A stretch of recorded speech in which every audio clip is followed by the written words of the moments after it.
19세기 미국에서 노예 해방을 위한 남북전쟁이 일어났을 때의 이야기입니다. 거듭되는 북군의 패전 소식에 아브라함 링컨은 오직 하나님의 지혜와 방법을 간구하며 나아갔습니다. 북군이 할 수 있었던 것은 오직 하나님께 기도함으로 나아가는 것이었습니다. 북군의 승전 소식이 들려오자 아브라함 링컨은 이런 소식을 듣게 됩니다. 각하, 이제 염려하지 마십시오. 하나님은 이제 우리 편입니다. 이때 아브라함 링컨은 이렇게 말하였다 합니다. 내가 염려하는 것은 우리가 하나님 편에 서 있느냐 하는 문제입니다. 우리가 항상 하나님 앞에 서 있으면 하나님은 우리 편이 되어 주십니다. 이 놀라운 사실을 성경 속에 있는 다윗의 이야기를 통해서 깨달았습니다. 다윗의 이야기를 통해 아브라함 링컨이 깨달은 그 은혜가 오늘 저희에게 동일하게 주어지길 소망합니다. 오늘의 말씀 보시겠습니다.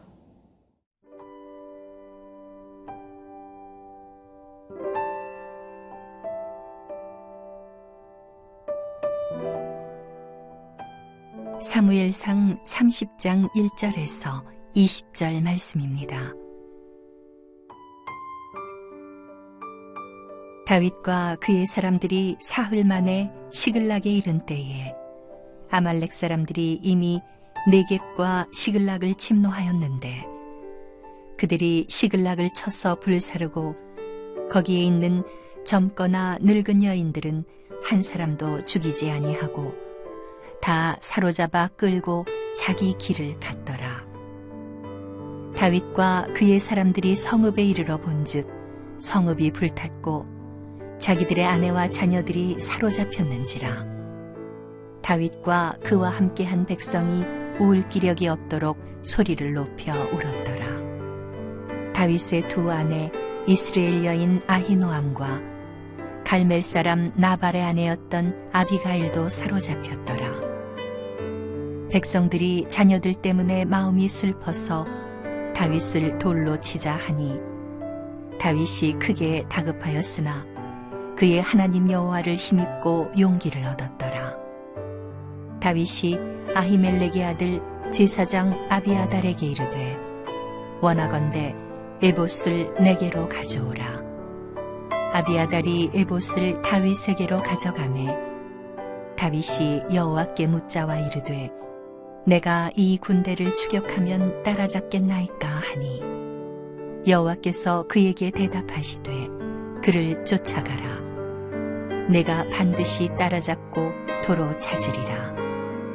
이에 다윗과 또 그와 함께한 600명이 가서 부솔 시내에 이르러 뒤떨어진 자를 거기 머물게 했으되 곧 피곤하여 부솔 시내를 건너지 못하는 200명을 머물게 했고 다윗은 400명을 거느리고 쫓아가니라.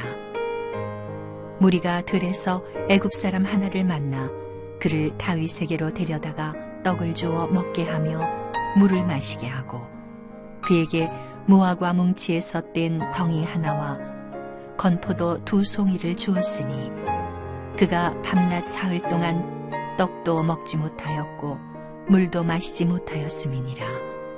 그가 먹고 정신을 차리매 다윗이 그에게 이르되 너는 누구에게 속하였으며 어디에서 왔느냐 하니 그가 이르되 나는 애굽 소년이요 아말렉 사람의 종이더니 사흘 전에 병이 들매 주인이 나를 버렸나이다.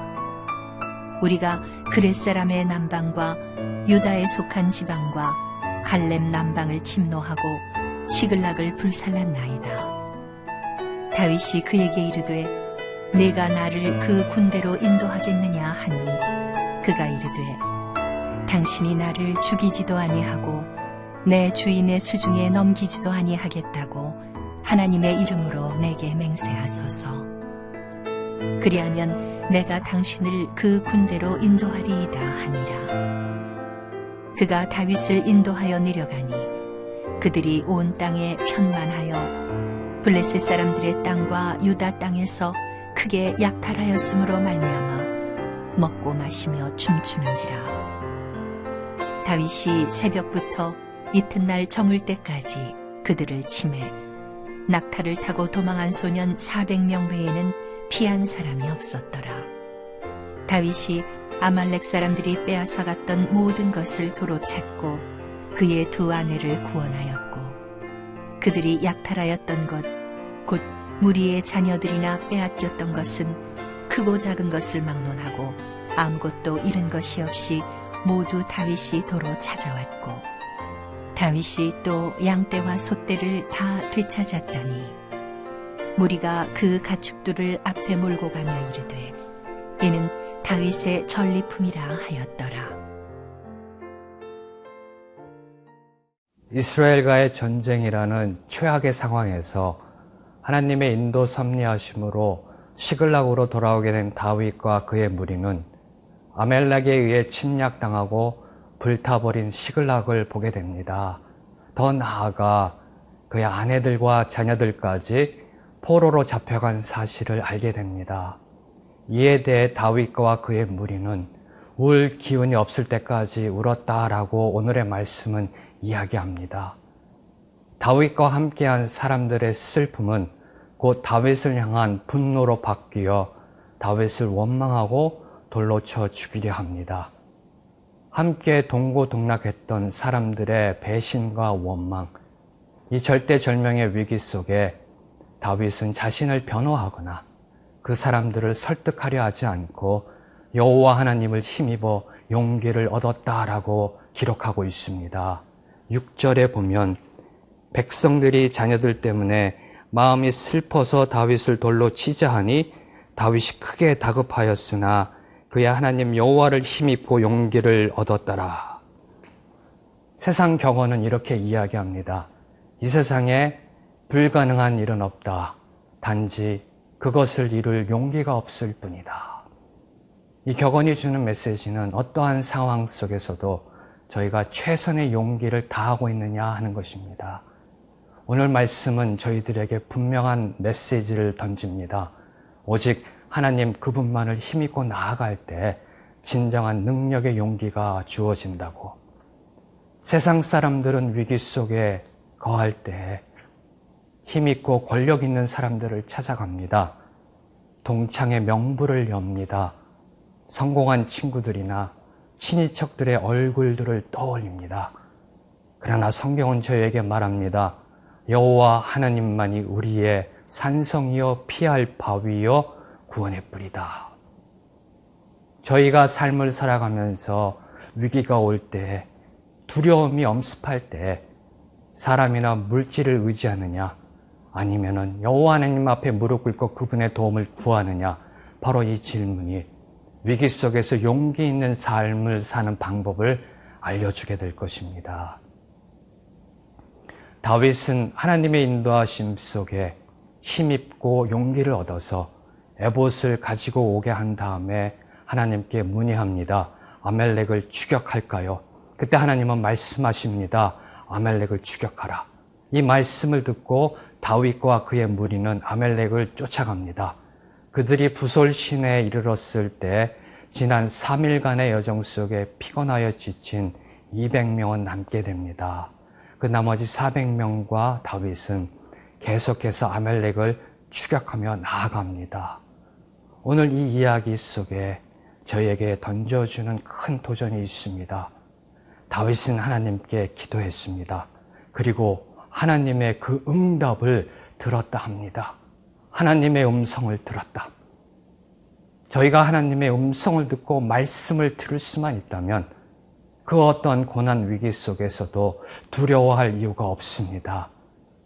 우리의 하나님은 온 우주 만물을 창조하신 분이요, 인류 역사를 주관하시는 절대 주관자시요, 한치의 실수도 오차가 없는 분이시기 때문입니다. 하나님을 믿고 의지하고 나아갈 때 그분의 음성을 듣는다는 것, 그것이 얼마나 중요한지 오늘 다윗의 이야기를 통해서 저희들에게 말씀하고 있습니다.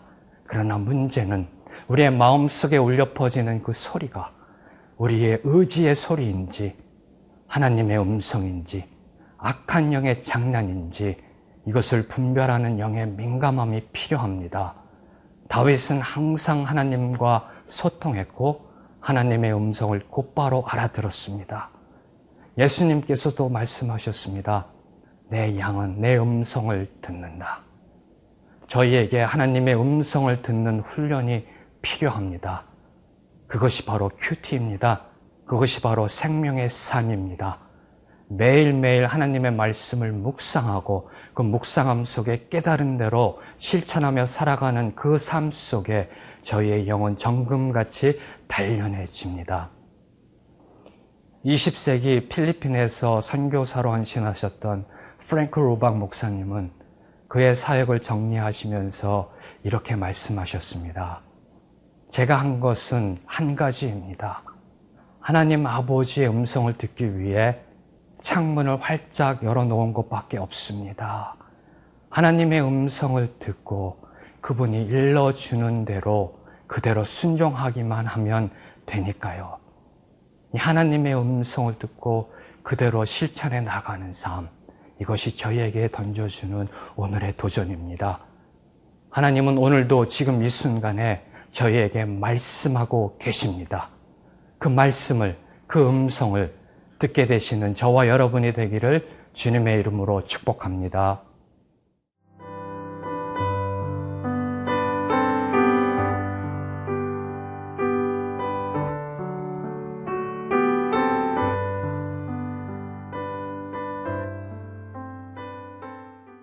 하나님께 묻고 그 하나님께서 말씀하신 대로 순종하며 아말렉을 추격하러 나아가던 다윗과 그의 무리는 들에 버려져 있는 애굽 소년을 하나 보게 됩니다. 아말렉을 추격하기도 바쁜 그 상황 속에서 갈 길이 바쁜 다윗의 마음은 길에 버려져 굶어 죽을 지경에 이른 한 소년에게로 향합니다. 이러한 마음이 하나님 마음에 합한 자의 마음이 아닐런지요. 오늘 만약에 여러분의 교회 공동체에, 여러분의 순예배에 우리나라 대통령과 노숙자가 함께 새로운 순원으로 오셨다라고 생각해 보겠습니다. 그러면 여러분은 이 두 분에게, 대통령과 노숙자에게 동일한 관심과 동일한 사랑을 표명할 수 있을런지요. 세상 사람들은 가진 자, 힘 있는 자, 권력 있는 자로 향합니다. 그러나 하나님은 소외받고 배척받고 억압받는 자들도 사랑으로 품으셨습니다. 세상은 약자들을 억압하고 이용할 가치가 없으면 버립니다. 그러나 하나님은 그 버린, 그 소외된 자들도 사랑으로 품으셔서 독생자 예수 그리스도를 십자가에 못 박으셨습니다. 예수님께서 저희에게 이렇게 말씀하셨습니다. 내 이웃을 내 몸과 같이 사랑하라. 저희는 진정 우리의 몸, 그 몸을 사랑하듯이 이웃을 사랑하고 있는지요? 예수님은 더 나아가 이렇게 말씀하십니다. 내가 너희를 사랑한 것 같이 너희도 서로 사랑하라. 십자가에서 목숨 바쳐, 생명 바쳐, 보혈의 피 흘려 저희를 사랑해 주신 것처럼 저희도 서로서로를 사랑하라고 이야기하고 있습니다. 이 예수님의 명령에 순종하며 나아가는 저희들의 모습이 있어야 될 줄로 믿습니다. 들에 버려진 그 애굽 소년을 사랑의 마음으로, 긍휼의 마음으로 다윗은 품었습니다. 오늘 말씀을 보면 바로 그 애굽 소년이 아말렉의 종이었다가 버려진 소년인 것으로 밝혀지고 있습니다. 그 애굽 소년으로 인해 다윗과 그의 무리는 아말렉 민족이 있는 거처를 파악하게 되었고, 그리고 마침내 잔치를 벌이고 술에 취해 있는 그 아말렉 민족을 진멸하고 빼앗긴 모든 것을 되찾고 더 나아가 전리품까지 얻었다라고 오늘 말씀은 이야기합니다. 들에 버려진 그 애굽 소년을 돌봐준 바로 그것이 오늘 위기 속에 있는 다윗에게 그 문제의 실마리를 제공해주고 있습니다. 그 버려진 그 애굽 소년을 향했던 그 다윗의 마음, 그것으로 인해서 하나님은 다윗을 인도함으로 이끌어내십니다. 세상 속에 저희가 살아갈 때 무엇이 중요한 것인가를 오늘 이 말씀을 통해서 한번 묵상해 봅니다. 오늘 이 말씀은 저희에게 이렇게 권면의 메시지를 줍니다. 인생에 있어서 중요한 것은 속도가 아니라 방향이다. 만약에 다윗이 아말렉을 추격하던 속도를 늦추지 않고 애굽 소년을 지나쳤다면 오늘의 이야기가 어떻게 전개되었을까요? 저희들에게는 주위를 돌아볼 수 있는 그 삶의 속도가 적정한 속도가 필요합니다. 저희가 운전할 때 시속 100 이상으로 달릴 때와 그보다 낮게 60, 80으로 달릴 때 저희가 볼 수 있는 주위의 옆의 풍경과 그 선명도는 다릅니다. 저희가 인생을 살아갈 때 얼마나 빠른 속도로 나아가느냐의 문제가 아니라 주위를 돌아볼 수 있는 그 삶의 속도, 바로 그 속도의 여유가 필요하다라고 오늘 말씀은 저희에게 던져주고 있습니다. 저희의 인생을 살아가면서 저희의 주위를 돌아보고 약한 자들을 돌보아주고 배려하고 격려하고 함께 가는 그 여유가 오늘의 다윗의 이야기를 통해서 저희들을 권면합니다. 오늘 이야기 속의 다윗은 아말렉 전쟁에서 완전히 대승을 거두고 빼앗긴 것 도로 되찾고 전리품까지 얻었습니다. 이 승리의 출발점은 다윗이 하나님을 힘입어 용기를 얻었고 하나님의 음성을 들은 데서 출발합니다. 저와 여러분이 매일매일의 삶 속에서 하나님의 말씀을 읽고 듣고 깨닫고 그 깨달은 대로 순종하며 살아있는 삶을 살아갈 때 하나님의 능력은 저희들의 삶 속에서 나타내리라 확신합니다. 기도하시겠습니다. 하나님 아버지 감사합니다. 오늘 말씀을 통하여 그 다윗의 이야기를 통하여 저희가 어떻게 나아가야 할지, 어떠한 삶을 살아야 할지, 무엇이 우리 인생을 살아가는 데 있어서 중요한지 깨달았습니다. 하나님 아버지, 저희들의 인생에 있어서 중요한 것은 속도가 아니라 방향인 것을 깨달았습니다. 하나님, 저의 삶을 살 때에 주위를 돌아볼 수 있는 여유 있는 속도 갖게 하여 주시옵시고 주위를 돌아보며 내 이웃을 내 몸과 같이 사랑하신 그 예수 그리스도의 명령을 실천하며 살아가는 삶 살게 하여 주시옵소서. 예수님의 이름으로 기도드렸습니다. 아멘.